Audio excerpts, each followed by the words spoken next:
Вы смотрите новости в прямом эфире. В студии Сергей Михедов. Здравствуйте. Коротко о главных темах. Пожар на нефтебазе в селе Соскылах. Работы по ликвидации происшествия велись всю ночь. Какие задачи стоят сейчас? Новых случаев заражения коронавирусом в районах больше, чем в Якутске. Оперштаб нацелен не допустить завоз инфекции в чистые населенные пункты. И заслуженная благодарность Русского географического общества. Школьница из Якутии помогла открыть новый остров.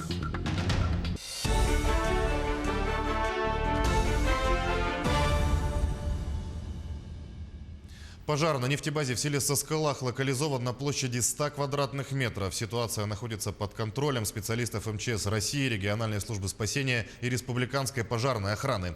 Проведены необходимые работы, продолжается контролируемое догорание топлива в емкости. Угрозы распространения огня на соседние объекты нет. Никто в результате происшествия не пострадал, жизнедеятельность населения также не нарушена. В ликвидации пожара задействовано 63 человека и 14 единиц техники. 9:15 пожар локализован, сейчас вот дотушивание идет. Хочу поблагодарить администрацию района Анабарского и администрацию Соскылаха за своевременно принятые меры по отселению населения с близлежащих домов, за организацию питания. Отдельно благодарность силам МЧС, пожарной службы спасения. Вовремя принятые решения позволили все-таки снять угрозу. В настоящий момент стоит задача восполнить потерянные 300 тонн газоконденсата, чтобы не допустить нарушения жизнедеятельности поселка. Алексей Колодезников рассказал нашему телеканалу, есть ли риск нехватки топлива. Зам генерального директора ГУП Бурцев Жан Семенович выехал в Ленхаю, посмотрит там остатки, но по тем остаткам, которые находятся в Соскылахе, нам топлива хватает до 18 января. В декабре месяце начнем сюда доставку газоконденсата, поэтому на жизнедеятельность села Соскылах данная авария не скажется. Накануне вечером по поручению СН Николаева в Соскылах вылетела оперативная группа во главе с первым вице-премьером Алексеем Колодезниковым. За ночь сделана обваловка песком вокруг емкости, завезено порядка 500 тонн песка.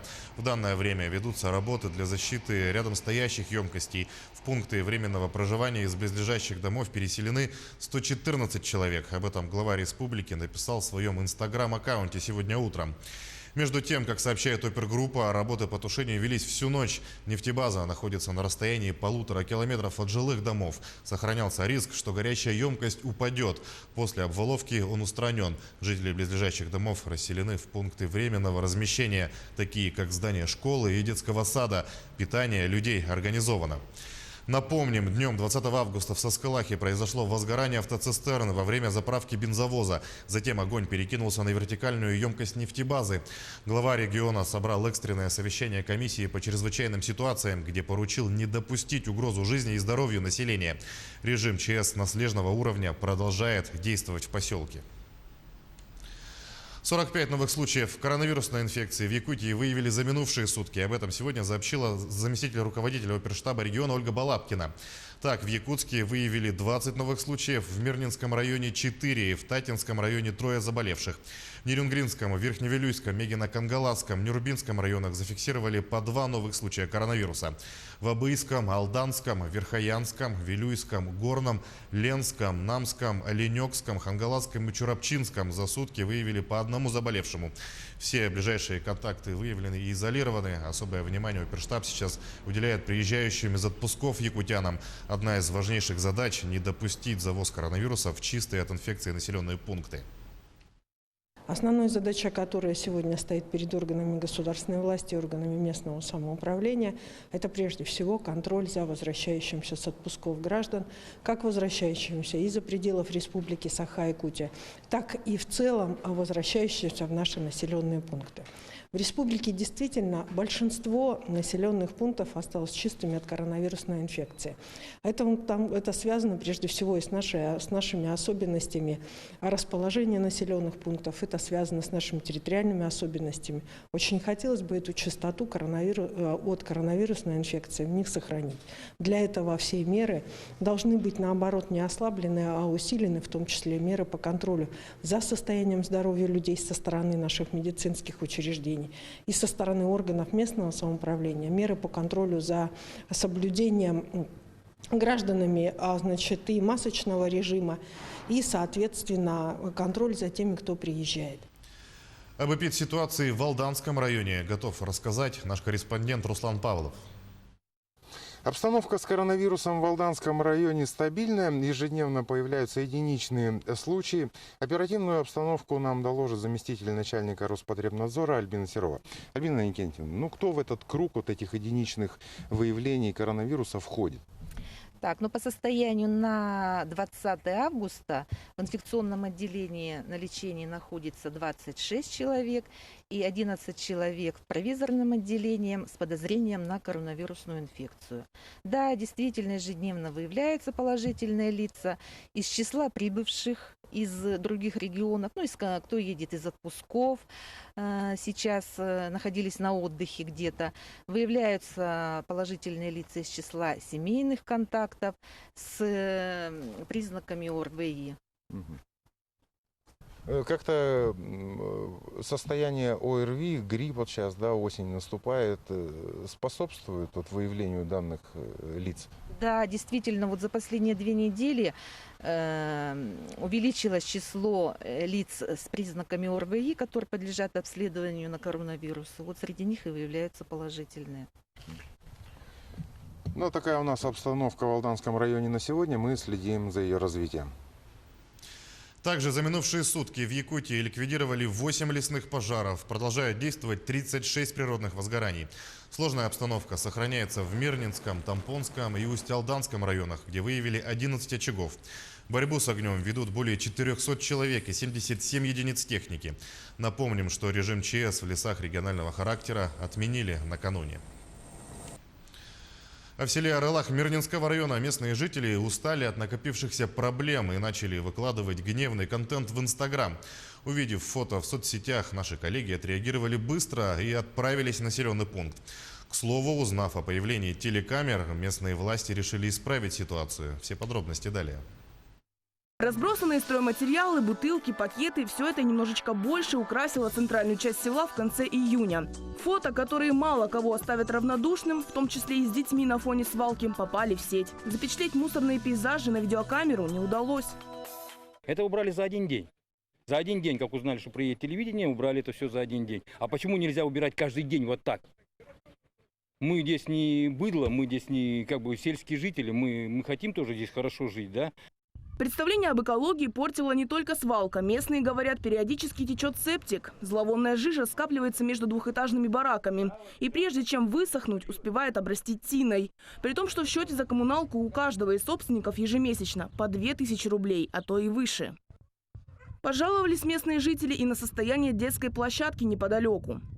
Хорошая площадка у нас, много всего, атрибутов разных. Смотрите, она вся уже развалилась, держится на соплях. Сидушки у малых форм еле держатся, сетка на качелях порвана. Наталья Дембицкая, бабушка нескольких внуков, понимает, в некоторых селах даже такого нет. Но, как и остальные жители, хочет сделать как лучше. Считает, единственную крупную игровую площадку Орлаха нужно хотя бы отсыпать песком. Чтобы дети могли, если он упал, там уже об камень не обдерется никак. Я понимаю, что покрытие они не могут сделать какое-то, там сейчас же много покрытий разных. Не могут они сделать дорого, может быть, но песка-то навести же можно. Можно. Сейчас столько безработных людей, которых там, даже людей попросите, они придут на субботник и раскидают этот песок. Песок не понадобится. Власти услышали жителей. На встречу с журналистами Алмазного края глава приехал лично в Мирный. Уверяет, к сентябрю на площадке уложат покрытие из резиновой крошки. Оно осталось после открытия стадиона с футбольным полем. Обещают прислать фотофакт и разрешить проблему с мусором у домов. Будет отсыпка этих всех мусоросборников. Но все заметили, что уже там все аккуратно вывозится. И будет для жидких бытовых отходов, вот где после отсыпки будут вырыты ямы. Мир нам тоже такое есть, планирует, и есть оно, что вот воду вынесли, выливает в яму, которая будет потом, если замерзать, вытаскиваться в зимнее время, а в летнее время она просто пропитка идет и отсыпается. В общем, проблем у сельчан должно стать меньше. По крайней мере, хочется в это верить, как и в то, что народ и власть найдут общий язык. В администрации Арылаха заверяют, реагировать на обращения местных готовы. Их ждут в будние дни. В Алекминском районе в компании «Кладовая Алекма» началась уборка зерновых. На поля вышли комбайны и сейчас начали убирать ячмень. В этом году урожай пока радует, но, как говорят сами труженики, окончательную оценку ставить пока рано. Главное, чтобы не подвела погода. Техника и люди работают с настроем убрать все в срок. Посеяно нынче 50 гектар на зерновые. Ну и думаем, план выполним. Более 60 миллионов рублей потратят на ремонт школ в Ленском районе. С 1 сентября сразу в нескольких образовательных учреждениях ученики смогут заметить значительные изменения. У некоторых преобразится территория, появятся новые классы и оборудование. На месте ремонтных работ побывали наши коллеги. Сменятся станки. Идет сверлильный станок новый, идет токарный, шлифовальный станок довольно мощный. Людмила Гавриловна рассказывает о том, как изменится ее кабинет для урока труда в новом учебном году. Новые станки уже в пути. Для Ленской школы номер 2 их приобрели в рамках федеральной образовательной сети «Точка роста». Мы, конечно, очень благодарны за такое техническое оборудование, потому что появятся у нас новые возможности. Дети будут участвовать чаще и активнее в проектах, в каких-то выставках. В школу уже поступила часть оборудования. Остальное будет доставлено в ближайшее время. Центры «Точка роста» оснащаются новейшими компьютерами, видеокамерами, 3D-принтерами, квадрокоптерами. В школе номер 2 будет открыто сразу 3 класса по проекту «Точка роста». 2 из них – классы технологий для мальчиков и для девочек. Еще один – шахматный класс. Сейчас в школе завершается косметический ремонт. 3 августа мы завершили ЕГЭ 2020. И сразу же приступили в большой основной школе к капитальным ремонтам. Нынче у нас меняют половое покрытие 1-го этажа плиткой. К 1 сентября обязательно будет готово. Заметные изменения в новом учебном году будут и у школы номер 1. Там началось благоустройство территории. Подрядчики уже демонтировали часть забора и приступили к подготовке площадки под укладку тротуарной плитки. Будут заменены столбы уличного освещения, и в том числе будут устроены малые формы, озеленение будет произведено. То есть это все в рамках, так сказать, подготовки к новому учебному году и для дальнейшей эксплуатации этой школы. Всего в первой школе запланировано 4 вида работ: монтаж системы видеонаблюдения, ремонт актового зала, ремонт класса под профобучение в подвальном помещении и благоустройство территории. На работы потратят 11,5 миллионов рублей. У нас в районе также 18 общеобразовательных учреждений, то есть школ.